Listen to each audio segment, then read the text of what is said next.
안녕하십니까, 김종국 박사입니다. 오늘은 한때 영화 제작을 했던 감독, 또 예술인, 그리고 관계에 또 출입을 해서 경산시 의회 의장, 그리고 고향마을인 대명동에서 농장주로 영남 문학의 상임 부이사장으로 굴곡진 삶을 살아오신 정석현 부이사장님을 초대하였습니다. 이 정석현 부이장님은 일찍이 고향을 떠나서 서울에서 서라벌 예대에서 공부를 하셨던 이 지역의 인재이시기도 합니다. 오늘 그분을 모시고 이런저런 살아온 모습, 이 사람은 지금 어떻게 살고 있나, 이 사람의 사는 법을 여러분들과 함께 들어보는 시간을 갖도록 하겠습니다. 안녕하십니까. 오늘 정 선생님과 인터뷰를 주도할 패널은 현재 수필가이신 전명수 선생님께서 함께 하시겠습니다. 어서 오십시오. 네, 반갑습니다. 안녕하십니까. 예, 안녕하십니까. 네, 반갑습니다. 예, 반갑습니다. 예, 예. 참 아름다운 동네입니다. 대명동 몇 번 와보기도 했고, 여 위에 가면은 이름난 사찰이 있죠. 예, 성굴사도 있고 경흥사도 있고 거기 와봤습니다. 선생님 듣기로는 또 이 동네에서 태어나셨고 80평생 사시면서 참 수많은 어떤 경험을 하셨고 또 많은 또 직함을 가지고 계신 걸로 그렇게 들었습니다. 오늘 뵙기는 처음입니다만 몇 가지 좀 여쭤보도록 하겠습니다. 네. 이 동네에서 태어나셔가지고 서울까지 진출하시고 또 귀향해서 지금 살고 계시는데 어린 시절에는 아마 6.25를 겪은 걸로 이제 그 짐작이 됩니다. 초등학교, 중고등학교를 거쳐서 대학까지 그 과정에 살아오신 그 내용을 좀 얘기해 주시면 고맙겠습니다. 물론 우리가 성장할 때는 굉장히 어려운 시절이었습니다. 참 밥 세끼 먹고도 힘드는 그런 시절에 태어나서 또 그래도 여기서 초등학교를 졸업하고 그 다음에 중학교는 영남중학교 통학을 하면서 다녔습니다. 또 그 당시에 또 굉장히 어려워서 고등학교는 경북 고고를 졸업하고 또 졸업하고 또 이상하게도 서울 서라벌 예술대학에 연극 영화과를 전망해서 학교를 다녔습니다. 지금은 중앙대학교 편입되어 있습니다만은 그래서 여러 가지 참 여건 속에서 막 그렇게 공부를 해왔습니다. 예, 저 부이사님께서는 그 서라벌 예대를 나오셨다는데 아마 그 예술 쪽에 상당히 이제 소질과 취미가 또 있었던 모양입니다. 그 후에 이제 영화계에 투신하셨는데 감독까지 하셨다고 들었습니다. 그러면 이제 처음 감독했는 작품이 어떤 것이 있고 또 잊을 수 없는 작품들은 뭐 어떤 게 있는지 그런 걸 좀 소개해 주시면 고맙겠습니다. 그 당시 무작정 상영을 해서 임근택 감독 밑에 최하 말단 저감독을 하면서 그때는 작품이 청사초롱, 망냥천리, 풍운의 금백 등을 계획을 했었는데 그 뒤에 이제 그때는 요하장희빈이 상당히 이제 전국적으로 히트친 작품이고 지금 임금택 감독님은 한국의 거장 감독이 되어 있습니다만은 그렇죠. 저는 그 밑에 이제 연출 공부를 하다가 청춘고라는 작품을 제가 직접 각본을 써서 제작 감독을 하다가 끝을 내지 못하고 도중 하차했습니다. 예. 그러면 이제 그걸 끝으로 해서 이제 고향을 오셨다 이 말이시죠? 네네. 그게 언제쯤 연세로? 이제 73년도에 그 당시에 이제 영화계에 있을 때 명동은 내게 맡겨라는 영화 주제가를 적석에서 작사를 해서 그때는 TV도 나오기 이전에 라디오에 많이 나온 적도 있습니다. 예. 73년도 이제 내려와서 집사람 반지를 팔아가지고 돼지를 몇 마리 사서 키우고 소도 키우고 또 그 다음에 그러다 보니까 경상북도 청소년 훈련 농장을 지정받아서 경상북도 청소년을 우리 집에서 한 4주 동안 숙식을 제공하면서 육성했던 적도 있습니다. 예, 얘기가 거꾸로 돌아갑니다만, 예.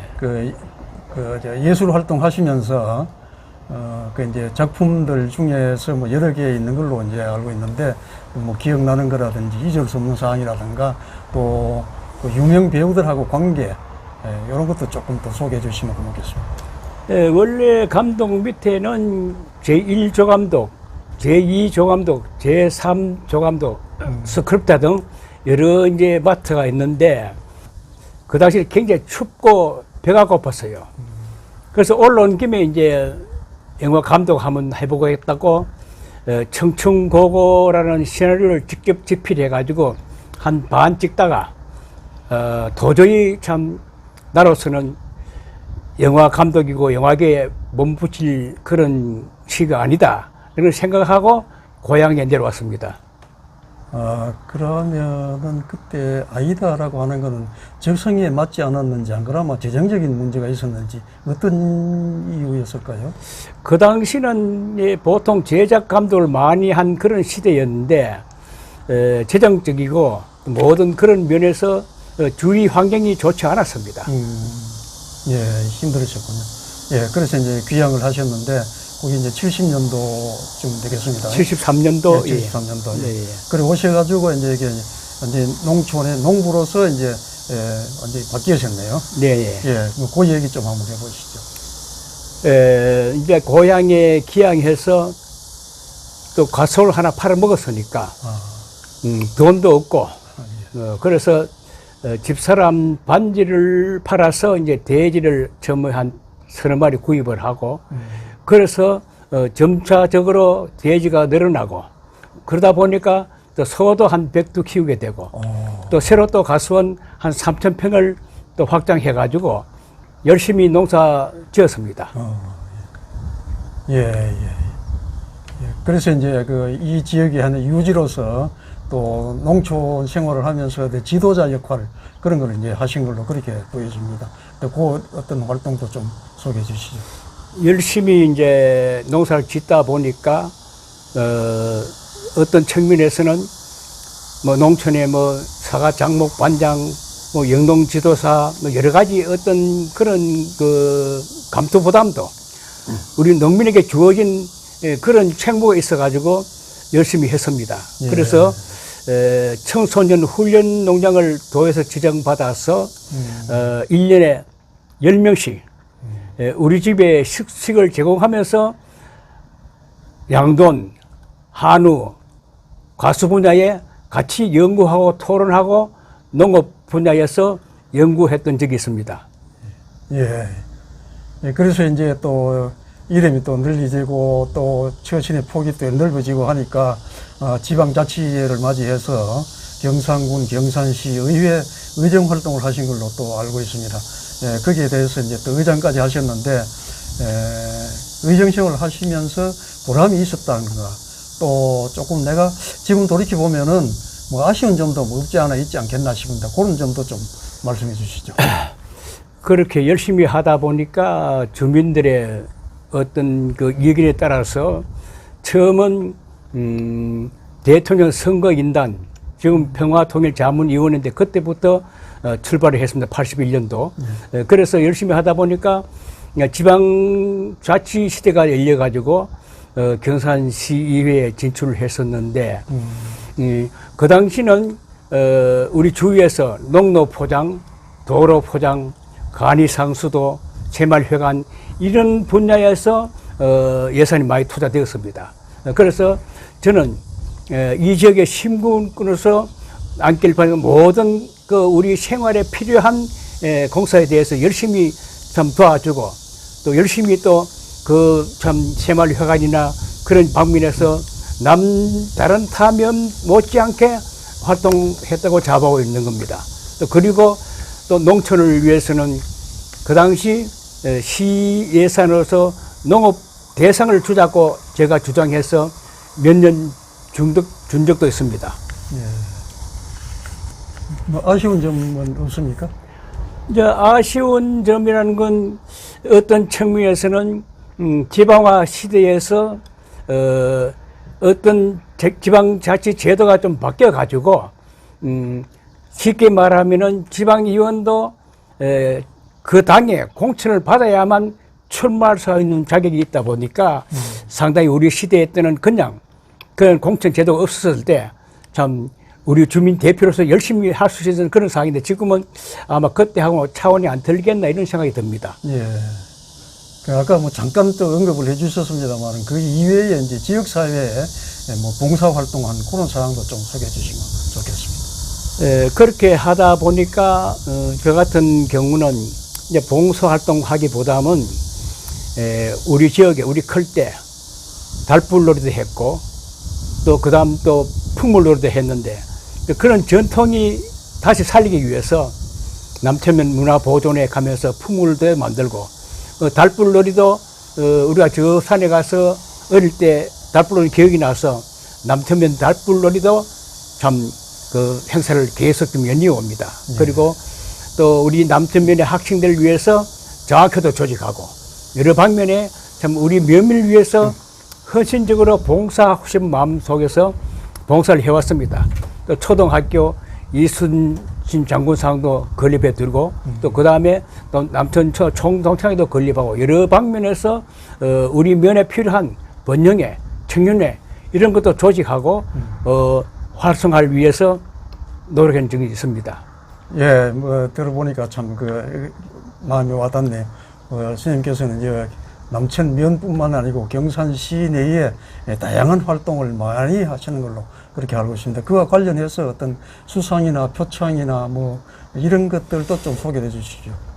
많이 한 것은 별로 저로서는 없고요. 그 당시에 새마을 청소년 훈련 농장 할 때 정부로부터 새마을 포장을 한번 수상한 적이 있습니다. 예. 그리고 열심히 농사 짓다 보니까 그 당시에는 경상북도 사과 장목 반장 견학을 우리 가수원에 와서 제가 설명해주고 사과에 대해서 많이 또 연구도 하고 그런 적도 있고 그런 상황 때문에 그 당시에 참 잘 살아볼세 앞서가는 농구촌 뭐 등등 TV도 많이 타고 또 그렇게 열심히 짓다 보니까 88년도 대한민국 농협중앙에서 최고상을 받았습니다. 종합상에는 그 당시 상금이 500만 원 나왔고 또 석탑 산업훈장이 나옵니다. 예. 그리고 그 상금을 가지고 88 올림픽 때 실크 보자기를 만들어 가지고 남천 면민 농협 직원들 시청 지구에 다 환원했습니다. 만들어줬습니다. 88 올림픽 위해서 예. 그런 적이 있고 예. 여러 가지 이제 잡지 신문에 또 경상북도 자랑스러운 도민성함이 역시 중앙에서 종합사를 타니까 여러 분야에서 매스컴도 많이 탄 적도 있습니다. 또 특히 11시에 만납시다 같은 경우는 1시간 동안 김동건 아나운서와 또 방청객 한 수십 명 같이 함께 토론하고 그런 적도 있었습니다. 아, 예. 공감 갑니다. 그 훈장까지 받으셨다니 참 존경스럽습니다. 그리고 이제 그 후에 또 문인으로 등단을 하셔가지고 현재 그 예술협회 부이사장까지 맡고 계시는데 그 문인 활동하는 그런 내용도 좀 소개해 주시죠. 그래서 이제 세월이 흘러가다가 나이도 들고 하니까 원래 군대 생활할 때부터 글을 좀 썼습니다.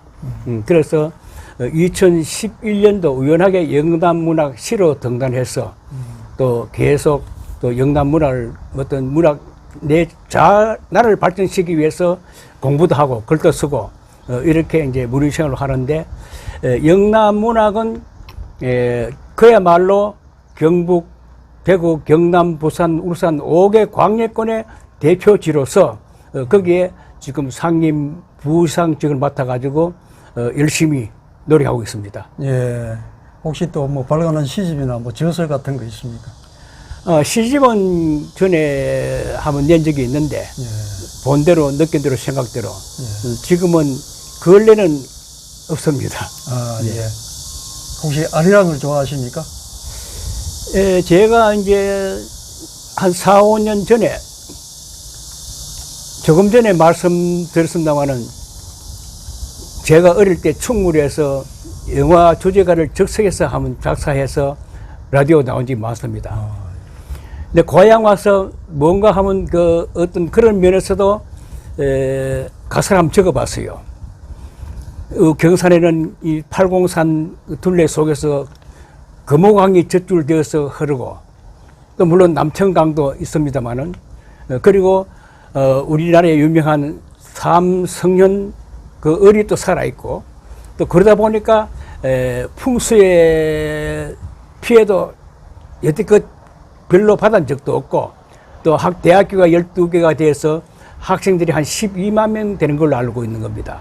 그래서 아름다운 고장에 봄이면 복숭아꽃이 분홍색을 피고 그 다음에 가을 되면은 맥바석 포도가 줄줄이 연걸면서 대추 이렇게 오곡백화가 무르게 가는 그런 걸 노래하고 싶어가지고 가사를 적어서 한 5년 전에 경산시에서 그 아리랑을 제작한 적이 있습니다. 그래서 그 작품을 아마 시에서 경상북도 23개 시교군으로 홍보하면서 또 큰 행사 때마다 그 노래를 부르고 했습니다. 그래서 아마 그런 측면에서는 아마 그 당시에 좀 유명한 가수가 노래를 불렀으면은 크게 히트해서 경산의 홍보가 더 많이 되지 않았을까 하는 생각이 듭니다. 예, 경산 아리랑을 작사하셨다는 얘기를 들었기 때문에 제가 아리랑을 여쭤봤는데, 우리 어릴 때는 아리랑 하면은 참 그 좀 아주 그 급이 낮은 노래로 그렇게 이제 많이 인식을 했었습니다. 노래 한번 하면서 잘 못한다면 그럼 아리랑이도 해봐라. 이런 식으로 이제 아주 천하게 이렇게 생각을 했는데 지금은 그 아리랑이 세계적인 노래가 되어 있습니다. 뭐 아시다시피 무형문화재로 지정이 되어 있고 유네스코 세계 무형유산으로 이제 등재가 되어 있을 정도로 아리랑이 유명하게 되었고 외국 사람들이 이제 우리 아리랑을 많이 부르고 배우고 있습니다. 그래서 이제 정선 아리랑, 진도 아리랑, 밀양 아리랑 뿐만 아니라 각 지역마다 아리랑을 많이 작사하고 부르고 있습니다. 심지어 인근에 대구에도 대구 아리랑이 있고 또 경산 아리랑이 있다는 걸 최근에 우리 김 박사로부터 들었는데 선생님이 이제 작사를 하셨다 하는 걸 듣고 굉장히 참 존경스럽고 고맙게 생각을 합니다. 예, 감사합니다. 그 이후에 요즘 뭐 생활이 어떠신지 잠깐 또 소개를 좀 해주시면 살아가시는 또 모습을 또 귀감이 되지 않겠나 싶습니다. 사람은 누구의 거냐 희노애락이 다 따르기 마련입니다. 그래서 우리 어떤 자연 환경 속에서 어느 가정 없이 아주 평등하지는 않습니다. 다 굴곡이 있고 또 슬픔이 있고 괴로움이 있고 고뇌가 다 따르게 마련입니다. 지금 현재는 마음 다 비우고 그저 건강 챙기면서 가끔 책이나 읽고 글을 쓰면서 살아가고 있습니다. 예, 고맙습니다. 장기간 예, 대화해 주셔서 고맙습니다. 네, 감사합니다. 예.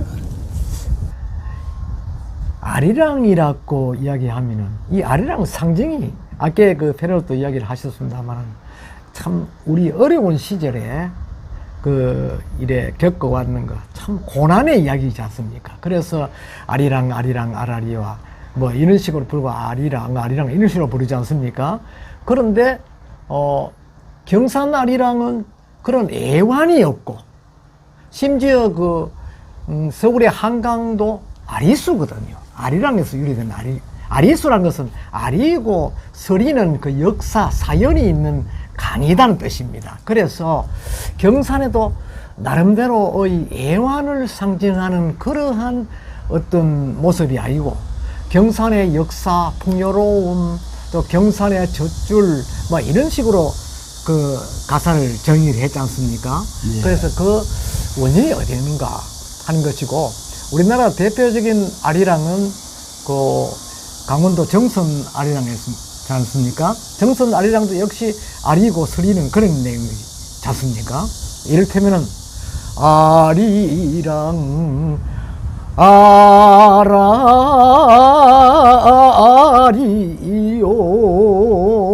아라리요 아리랑 고개를 날넘겨 주소.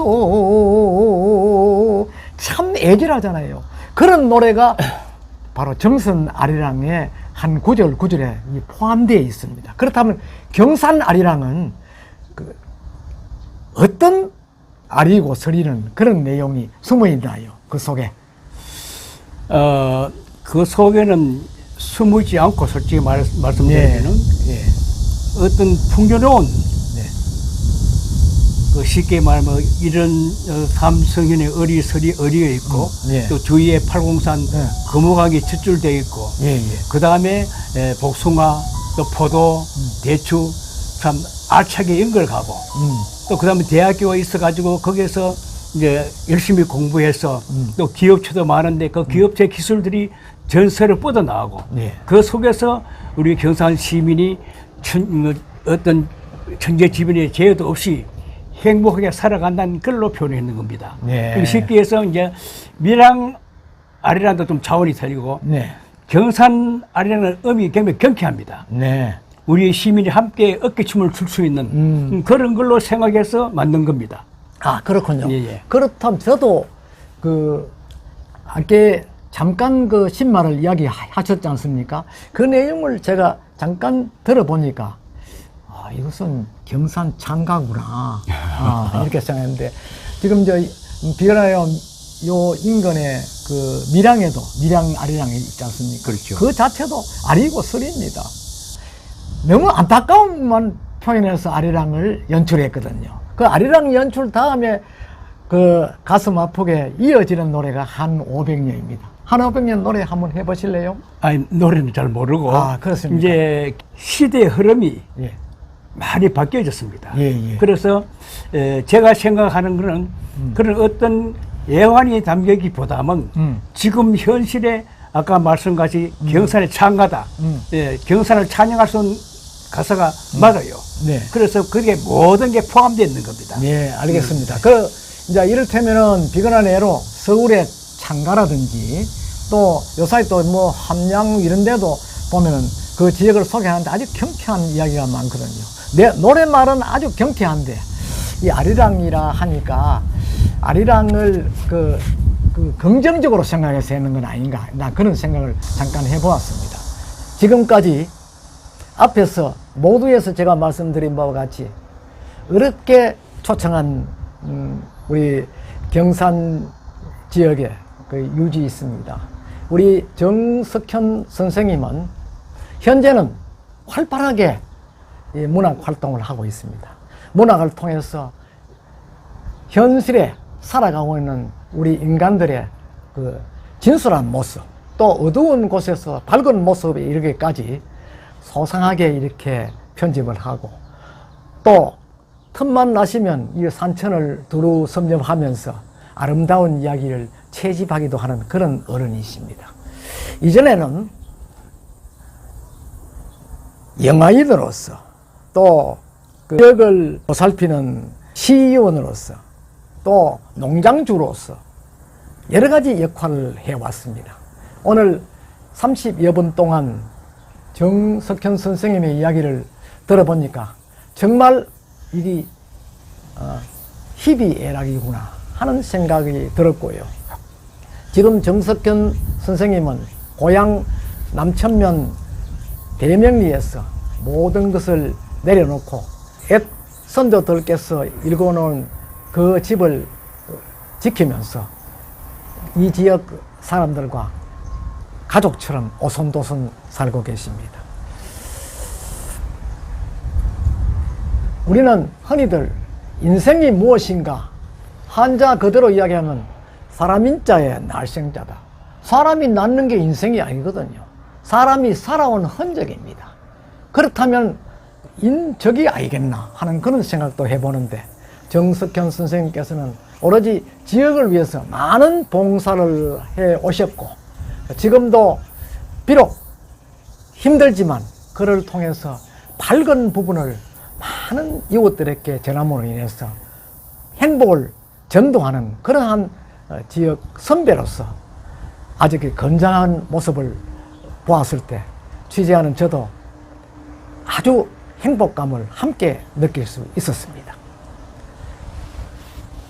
정 회장님, 오늘 감사합니다. 네, 감사합니다. 예, 늘 건강하시고, 옛날, 못다한 거 너무 걱정하시지 말고, 앞으로, 내가 더 할 수 있는 건 무엇인가, 항상 그렇게 생각하면서 희망을 갖고, 즐거운 마음으로, 저희들과 함께 해주시면 고맙겠습니다. 네, 감사합니다. 고맙습니다. 네.